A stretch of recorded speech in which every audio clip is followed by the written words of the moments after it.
Hi friends. दोस्तों, मैं आज आरबीएल बैंक के बारे में बात करना चाहता हूँ और मैं कुछ दिनों से इस बैंक को अपने वॉच लिस्ट में रख के नोटिस कर रहा हूँ। इस बैंक में कुछ चेंजेस हुआ है। इसका जो मैनेजिंग डायरेक्टर है और सीईओ है, मिस्टर विश्ववीर आहूजा, उसने रिजिग्नेशन दे दिया था। तो इसी को लेके मार्केट में काफ़ी हलचल हो गया और लोगों ने इस शेयर्स को बेचना शुरू कर दिया। और कुछ लोगों ने तो ये तक कह दिया कि ये नेक्स्ट येस बैंक का दर्जा लेने वाला है। बस दोस्तों, ये मार्केट का कहना है, ये मेरा कहना नहीं है। तो मार्केट में बहुत लोग ऐसे बात कर रहा है जो मैं कुछ दिनों से सुन रहा था। अब दोस्तों, इस बैंक का मैं कोई फाइनेंशियल एनालिसिस नहीं करने वाला हूँ, क्योंकि मुझे बैंक का फाइनेंशियल कंडीशन बहुत ज़्यादा अच्छा तो नहीं लगता है। मगर इसका जो फाइनेंशियल कंडीशन है वो एक स्मॉल कैप कंपनी होने के नाते ठीक ठाक है।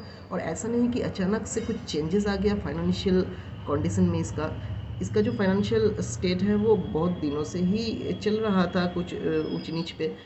मगर इसका जो शेयर प्राइस में गिरावट देखने को मिला, इसका रीज़न इसके फाइनेंशियल जो कंडीशन है उसके साथ रिलेट नहीं किया जा सकता, क्योंकि इतना भी ज़्यादा उसमें कोई फाइनेंशियल कंडीशन में चेंजेस नहीं हुआ जितना कि ये गिर चुका अभी।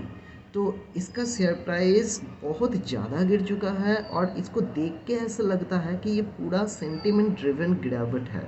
मतलब मार्केट में ये जो न्यूज़ फैल रहा था, इसके मुताबिक मार्केट ड्रिवन हो रहा है। अब दोस्तों, मेरा यहाँ पे जो पर्सनल ओपिनियन है वो मैं शेयर करूँगा, और आपका जो पर्सनल ओपिनियन है वो आप शेयर कीजिए। क्योंकि दोस्तों, एडुकेशन तो कोई प्रॉफिट या लॉस का मोहताज नहीं होता। मैं चाहता हूँ कि इसके बारे में हम जितना एडुकेट हो सके उतना अच्छा है। क्योंकि इस केस स्टडी को हम अगर अच्छे तरह से देखते हैं तो इन फ्यूचर ऐसे ही बहुत सारे इवेंट है जिसको हम समझ पाएंगे और भी अच्छे तरीके से। तो दोस्तों, मेरा जो पर्सनल ओपिनियन है आरबीएल बैंक के बारे में, कि इसका जो मैनेजिंग डायरेक्टर और सीईओ था विश्ववीर आहूजा, जब वो रेजिग्नेशन दे चुका और उसके बाद आरबीआई ने अपना उसमें एक बंदे को उसके डायरेक्टर, एक्स्ट्रा जो डायरेक्टर होते हैं उसमें नियुक्त किया। अब दोस्तों, आरबीआई के पास ये पावर होते हैं कि वो किसी भी बैंक में अपना बंदे को बैठा सकते हैं जब उसे लगता है कि इसमें कोई बड़ा चेंजेस हो रहा है या फिर एम्प्लॉई में कोई रेजिग्नेशन दे दिया, ऐसे मौके पर वो बिठा सकते हैं। मगर यहाँ पे एक बात गौर कीजिए दोस्तों, आरबीआई ने कभी ये नहीं कहा कि इस बैंक में कुछ बुरा हुआ है या फिर कुछ स्कैम हुआ है, कुछ स्कैंडल हुआ है।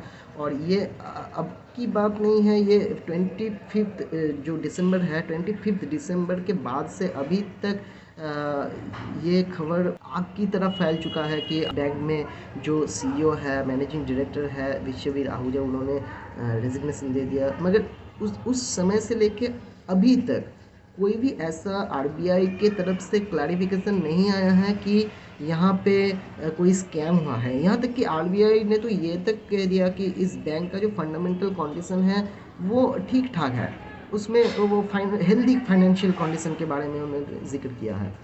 तो दोस्तों, मुझे ऐसा लगता है कि ये जो फॉल है शेयर का, ये सेंटीमेंट ड्रिवन है और कुछ ज़्यादा ही फॉल इसमें हो गया, क्योंकि रिटेल इन्वेस्टर को ज़्यादा डर है बैंकिंग सेक्टर को लेके। क्योंकि हाल ही में इंडिया में बहुत सारा बैंक स्कैंडल हुआ है, जैसे आप पीएनबी बैंक को देख ले, येस बैंक को देख ले।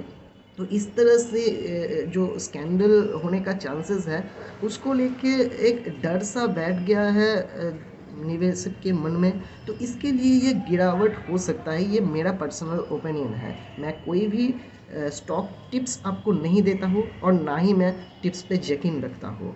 अब मैं पर्सनली आरबीएल बैंक में कुछ कुछ करके निवेश कर रहा हूँ। मैं कुछ शेयर्स उसका अभी तक खरीद चुका हूँ और डिप होने पे मैं और भी खरीदने के बारे में सोच रहा हूँ, क्योंकि बैंक का जो फाइनेंशियल कंडीशन है वो अच्छा है।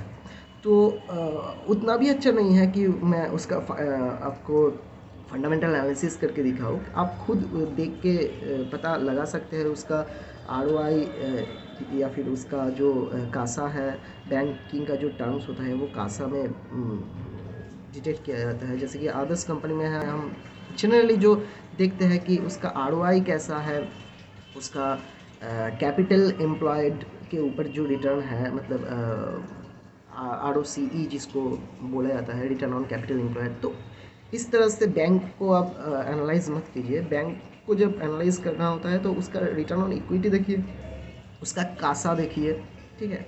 तो इसको देख के आप खुद उसको पता लगा सकते हैं। और इसका जो पीई रेशियो है, तो इस टर्म में अगर देखें तो इसका 15 के आसपास पीई रेशियो है, जो कि बहुत ही अच्छा है, क्योंकि इसका पीई रेशियो काफ़ी हाई चल रहा था। अभी उसका अर्निंग में तो कोई चेंजेस नहीं आया, मगर प्राइस में चेंज आ गया। और पीई रेशियो का फॉर्मूला क्या है? Price to earning. तो इसमें क्या होता है कि अगर प्राइस डाउन हो जाए मगर अर्निंग सेम रहे तो पी रेशियो कम हो जाएगा ना। तो उसका वैल्यूएशन, उसको क्या कहा जाएगा कि डिस्काउंट में ये शेयर हमें मिल रहा है। तो इस तरह अगर आप देखें तो आप खुद पता लगा सकते हैं कि ये स्टॉक आपको डिस्काउंट में मिल रहा है। अब क्यों डिस्काउंट में मिल रहा है? क्या इसका रिजल्ट बुरा आया है? क्या इसका फंडामेंटल चेंज हुआ है? नहीं, जितना बुरा था उतना ही है, जितना इसका फंडामेंटल्स था उतना ही है, कोई भी ज़्यादा इसमें चेंजेस नहीं हुआ। तो फिर क्यों हुआ?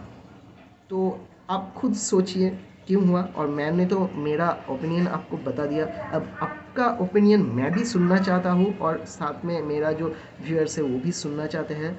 तो चलिए हम खुद को एडुकेट करते हैं और जानते हैं कि आरबीएल बैंक के साथ आखिर हुआ क्या है और होने क्या वाला है। न्यूज़ तो आखिर खैर बहुत ज़्यादा फैल रहा है इसके बारे में।